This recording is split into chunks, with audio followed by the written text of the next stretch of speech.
Hello, bienvenue dans ces cours où j'aimerais parler d'une autre fonctionnalité de OSPF qui s'appelle Virtual Link. Alors, Virtual Link vient résoudre un problème majeur, je dirais, qui peut être un problème suite à un besoin de migration, vous devez connecter des routeurs, ou bien suite à vous pouvez vous retrouver dans une situation de rachat. Vous avez acheté une compagnie et cette compagnie doit se connecter à votre réseau. Alors, je vais prendre un petit exemple pour vous montrer, pour vous illustrer ce que je vais dire. Admettons que vous avez un réseau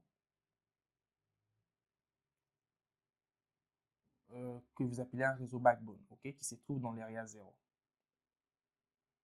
Ensuite, vous avez vos sites qui sont là. Donc là, vous avez l'area 10. On est toujours dans le réseau OSPF.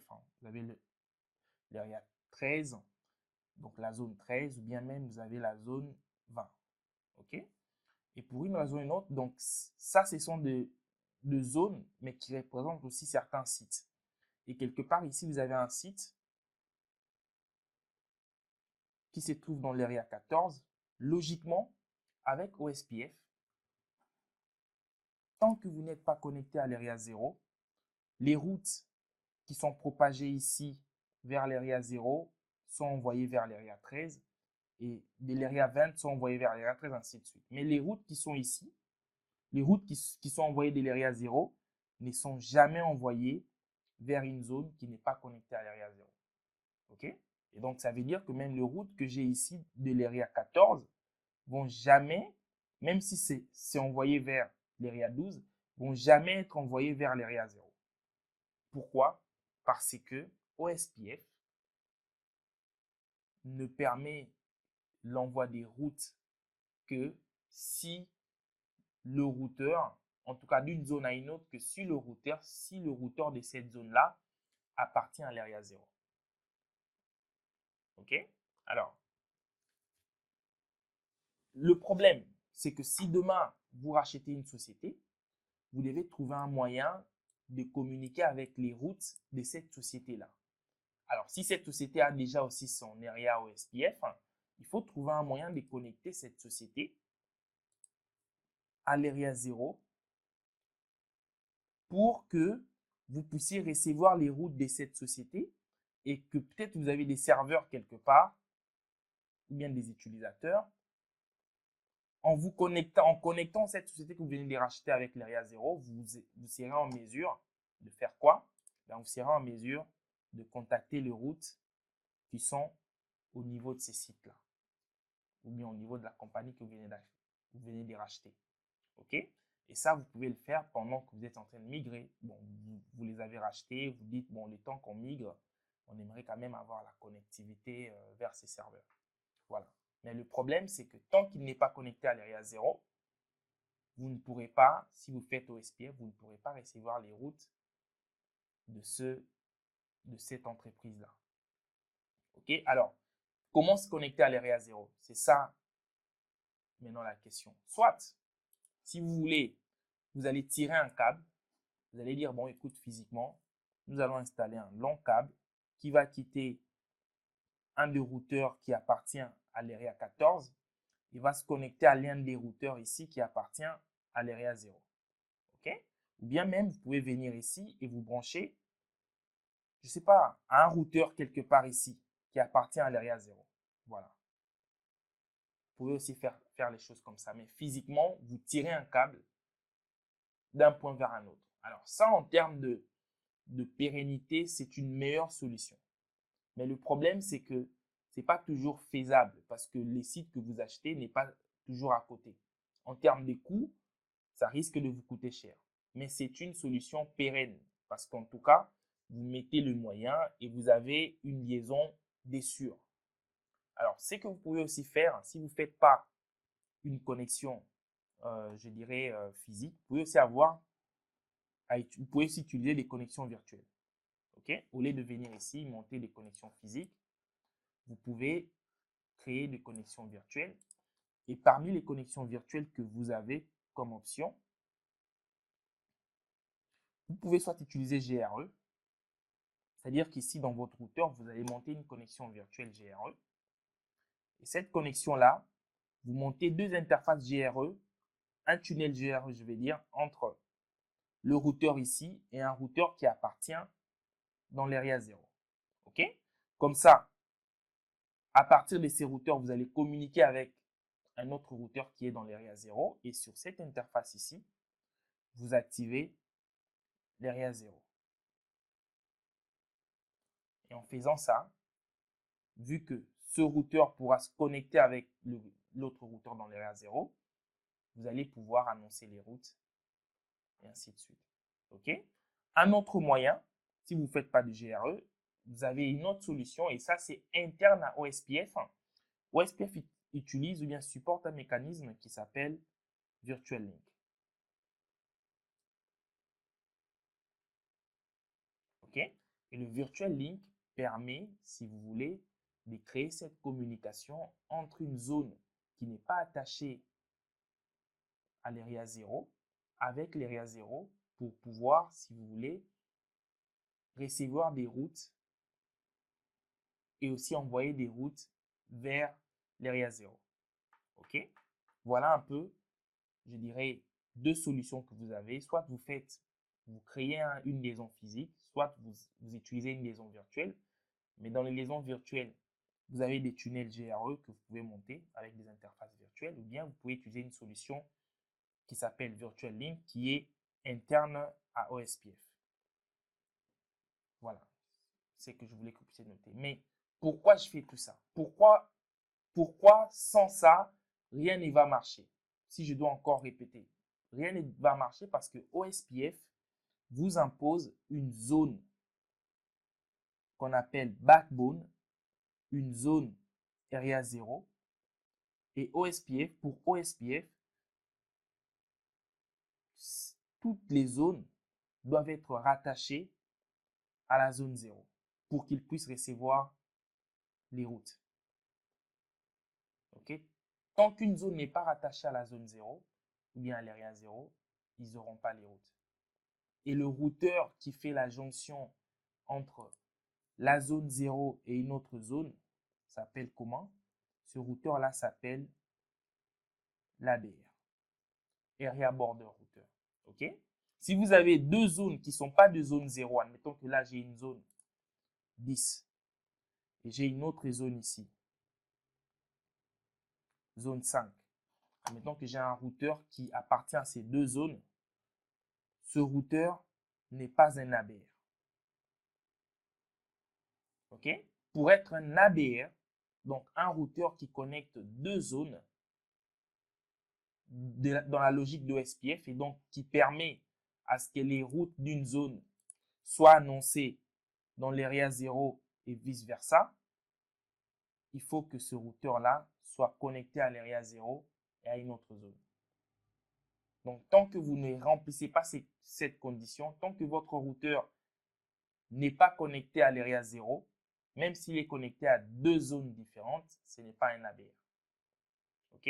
Votre routeur peut même être connecté comme ça, à l'area 0. Et ensuite, il est connecté à 4 zones. Disons zone 5, plutôt zone 6, zone 7 et zone 8. Tant que c'est comme ça, votre routeur est un ABR. Pourquoi c'est un ABR? Parce qu'il a une patte dans l'area 0. OK? Mais s'il n'a pas une patte dans l'area 0, même s'il est connecté à plusieurs routes, si je n'ai pas une patte dans l'area 0, disons que si j'ai un routeur ici, même s'il a plusieurs zones où il est connecté, disons que j'ai plusieurs zones ici, le problème c'est que les routes qui sont annoncées dans cette zone, ce routeur ne va pas l'annoncer dans cette autre zone et vice-versa. Pourquoi? Parce que ce n'est pas un ABR. Et un ABR, c'est un routeur qui est connecté à l'area 0 et à une autre zone. Je tiens vraiment à ce que vous puissiez bien comprendre ça. OK? Et donc, si je reviens sur mon schéma, vous allez voir ici que mon routeur R4 a un problème. C'est quoi son problème? C'est que malgré qu'il est connecté au routeur 8, R4 lui-même n'est pas connecté à l'area 0. Et par conséquent, au niveau du routeur 8, je n'aurai aucune route que R4 a. Est-ce qu'on peut le confirmer? Je vais prendre mon petit outil de configuration. Au niveau du routeur 4, si je mets show IP route, je dis 1.1.1, R4 me dit je connais cette route. OK? Je peux même dire show IP route OSPF. R4 a toutes les routes OSPF que tous les autres routeurs ont. Et pourquoi R4 a toutes les routes OSPF? Si je reviens sur mon schéma, vous allez constater que R4 a toutes ces routes parce que j'ai un routeur qui s'appelle ABR et ce routeur, c'est le routeur 3 qui est connecté à l'area 0 qui permet à ce que les routes de l'area 0 soient envoyées vers R4. OK? Et qui permet aussi à ce que les routes de l'area 12 qui sont annoncées vers l'area 0 soient envoyées vers l'area 5 où est connecté R4. Et pareil, R4 reçoit aussi ces routes-là de qui? Du routeur 2. Parce que le routeur 2, c'est quoi? C'est un ABR. OK? Donc, j'ai deux ABR ici. J'ai le routeur 2 et j'ai le routeur 3. Malheureusement, pour le routeur 4, même s'il est connecté à la zone 5, il est connecté à la zone 24, il est connecté à la zone 15, ce n'est pas un ABR. Pourquoi? Parce qu'il n'est pas connecté à l'area 0. C'est pour cela qu'on va aller sur le routeur 8. On ne verra aucune route. Allons voir ça. Je vais aller sur le routeur 8 ici. Donc sur le routeur 8, quand je tape show IP route, j'ai rien du tout. OK? Et en passant, est-ce que j'avais annoncé mes loopbacks? Je vais juste vérifier. Show IP interface brief, show IP protocol, bien show IP OSPF interface brief. Non, je n'avais pas annoncé mes loopbacks. Je profite aussi pour juste annoncer mes loopbacks. Loopback 0 jusqu'à loopback 6. OK. Et là, j'aimerais activer OSPF 1 area 15. OK. Comme ça, je les annonce dans OSPF. Vous allez voir qu'au niveau du routeur R4, je reçois bien les routes 8888. Il les reçoit bien. Il sait que 8888 provient du routeur 8. OK. Mais du côté du routeur 8, quand je fais show IP route OSPF, je ne reçois rien du tout. Je n'ai pas de route OSPF. Alors, vous allez aussi voir, je peux aussi vous montrer que le routeur R4 reçoit bien toutes les routes en 180, 180 du routeur 8. Est-ce que le routeur R4 l'envoie dans la zone 5 ou bien dans la zone 24? Essayons d'aller voir au niveau du routeur R2 ou bien du routeur R3. Est-ce que les autres connaissent ces routes-là? Vous allez voir qu'ils ne les connaissent pas. Je pars sur le routeur R2. Au niveau du routeur R2, si je fais la vérification, show IP route 180. Alors, je vais juste aller copier une de route ici, 180.8.8. Je viens ici, je colle. Vous allez voir que le routeur R2 dit, je ne connais pas ces routes-là. On peut aussi aller sur le routeur R3. Je ne connais pas ces routes-là. Pourquoi? Parce que tout justement, comme je vous ai dit, R4 n'étant pas un ABR, c'est-à-dire n'ayant pas une patte au niveau de l'area 0, il ne peut pas lui envoyer des routes d'une zone vers une autre. OK? Et donc, dans le cas que je disais au début du cours, admettons qu'on vient de racheter la compagnie ici et qu'on a des serveurs ici qui doivent être joignables par mes utilisateurs qui sont là. Comment je fais? Comment est-ce que je résous ce problème? Ben, soit vous tirez un câble physique de là et vous venez le connecter ici. Ça risque de vous coûter trop cher. Ou bien vous montez un tunnel GRE entre le routeur R3 et votre routeur R4 pour vous mettre dans l'area 0, ou bien vous utilisez Virtual Link, okay, qui est une solution interne à OSPF. Et c'est là où je voudrais vraiment encore aller plus en détail. Alors, Virtual Link, qu'est-ce que ça va me permettre, Virtual Link, d'accomplir? Alors, Virtual Link va vous permettre des choses. Donc, je rentre dans un scénario où j'ai ma zone qui est dans l'area 0, j'ai mes routeurs comme ça qui sont dans l'area 0. Okay? Ensuite, j'ai une autre zone où j'ai un routeur. Et cette zone-là, donc là, j'ai mon area 0. Ici, j'ai ma zone. Donc, excusez-moi, je vais effacer ici.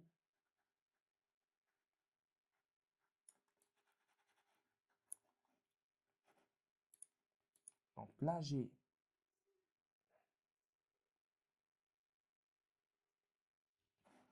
mon area 0 avec mes routeurs. J'ai un routeur ABR qui se trouve dans l'area 0 et qui se trouve aussi dans une autre zone. Voilà, admettons que j'ai mes routeurs comme ça. Ensuite, j'ai une autre zone ici. Donc ça, c'est l'area 0. Ça, c'est l'area 24, par exemple. Okay, et dans cette area 24, j'ai mon routeur R4 qui est là, qui est connecté ici. Et puis, après, j'ai l'area 15. Et dans l'area 15, j'ai mon routeur 8 qui est là. Okay, qui est connecté comme ça. Donc là, j'ai l'area 0, area 0, area 24 et area 15. Okay? Alors, l'objectif, c'est que pour que ce routeur ici, qui n'est rien d'autre que R4, renvoie des routes, ce R4 doit être un ABR. Être un ABR veut dire R4 doit se retrouver dans l'area 0. Donc, comme je disais, soit vous créez une liaison virtuelle, plutôt, soit vous tirez un lien physique de votre R4 jusqu'ici. Comme ça, là, lui aussi va faire partie de l'area 0. Et vu qu'il va faire partie de l'area 0, il pourra annoncer, il va devenir un ABR. Mais ça va vous coûter trop cher. Ou bien, vous pouvez aussi créer un tunnel GRE ou utiliser du Virtual Link. OK? Alors, quand vous utilisez du Virtual Link, vous le montez. C'est une solution OSPF qui vous permet de vous connecter avec un ABR. Pourquoi c'est connecté avec un ABR? Parce qu'un ABR, c'est le seul routeur qui est connecté à la fois à quoi? À la zone 0 et à une autre zone. Et dans notre cas ici, si vous regardez, R2 est un ABR. Pourquoi R2 est un ABR? Parce que R2 est connecté à la zone 0 et à une autre zone.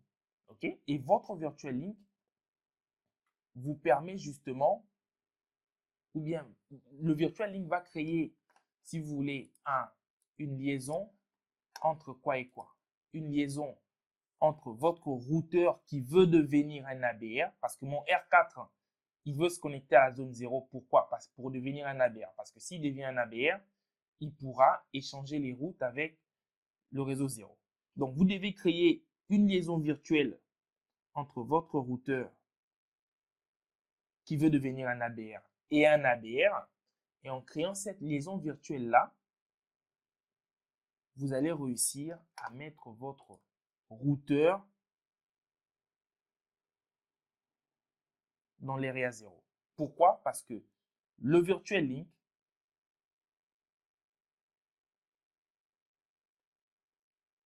c'est une liaison qui est toujours dans l'area 0.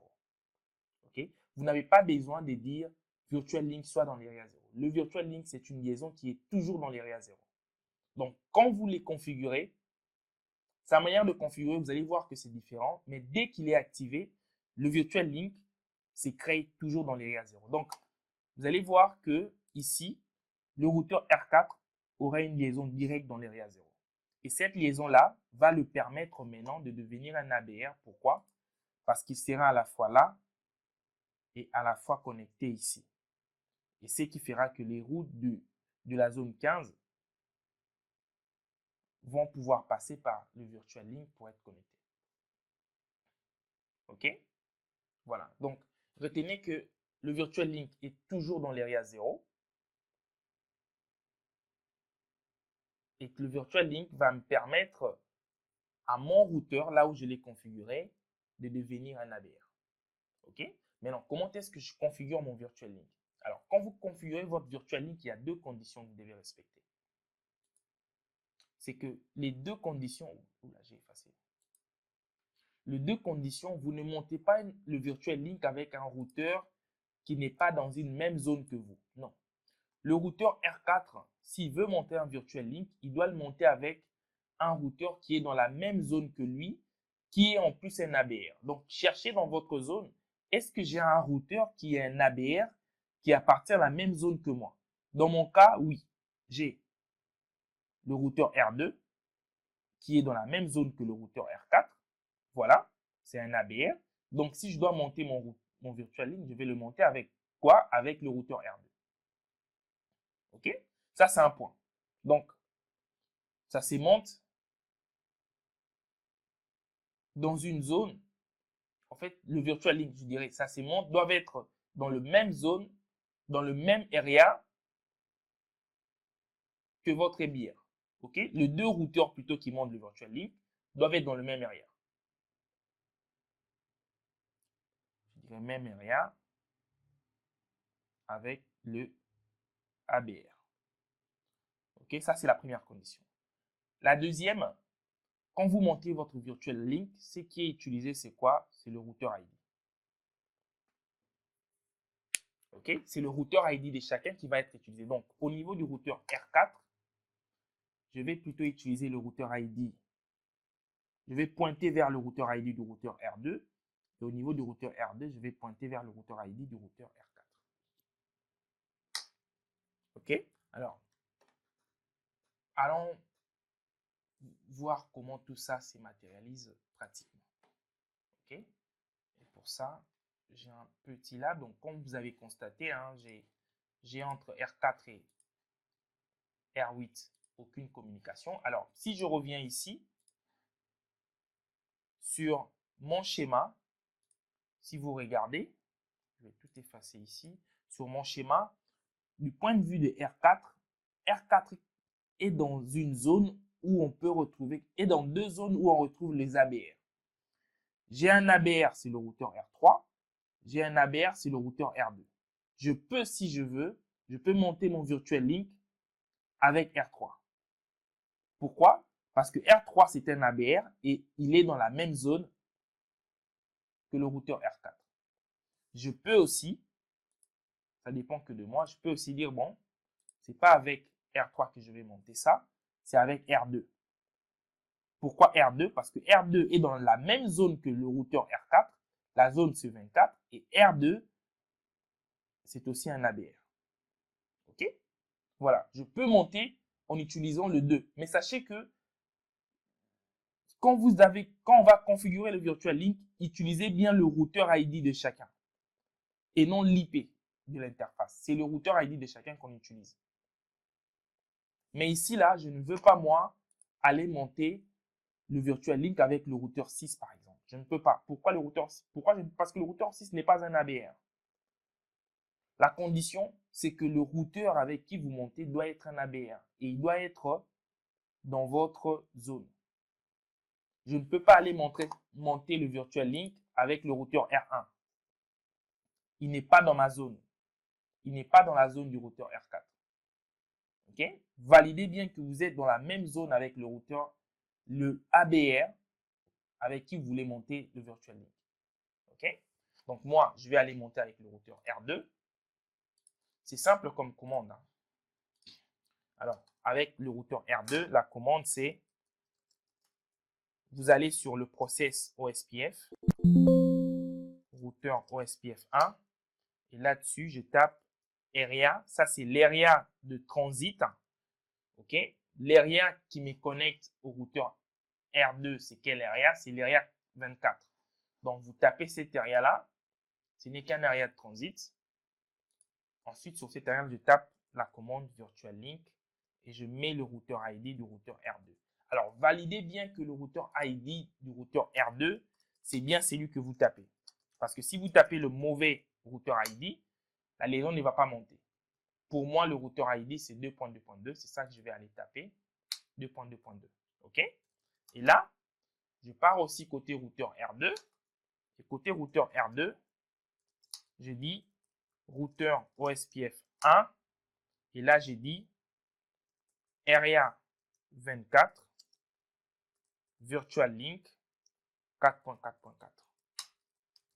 Et quand je fais ça, les deux vont monter une liaison OSPF, ce qui va faire que mon routeur 8, avant, je n'avais pas de routes.